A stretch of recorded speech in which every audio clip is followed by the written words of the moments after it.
I'm rising in solidarity with other global leaders because I can see the long-term consequences of this human crisis. While the whole world rushes to fight the spread of the coronavirus, the viruses of ignorance and despair continue to slowly but steadily grow on the sidelines of our lives. Scientists and researchers will most likely succeed in finding a vaccine to COVID-19. Eventually, we will prevail and the virus will be defeated and will retreat. However, our decades of experience have taught us that ignorance and despair are much harder to defeat. Let's be honest. We were not living in a perfect, peaceful world before COVID-19. Our world was already contending with other pandemics. They are called poverty, hunger, unemployment, illiteracy, war, and conflict.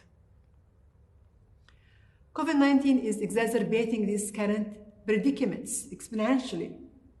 We cannot turn a blind eye from the long-term consequences that will likely imprint our children and youth.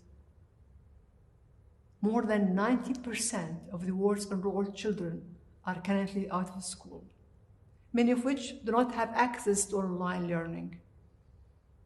And according to the ILO, the MENA region is projected to lose 5 million jobs, added to the current 40 million jobs that need to be created for youth. So if you don't intervene, the effects of this crisis will have disastrous education and economic effects on our young people. We'll be leading them down a dangerous path of hopelessness and possibly extremism. We cannot let this ticking time bomb go off. And we are living in a digital world. At education above all anesthetic, we are reaching children and youth using online solutions to keep them connected to education resources and employment opportunities. This will help prevent the interruption of learning and the exclusion of young people from the workforce. Let's not waste this moment in time to merely react to combat COVID-19. Let's be proactive and think long-term. Instead of working from fear, we must take this opportunity to narrow the digital gap and bring innovative solutions to the children and youth.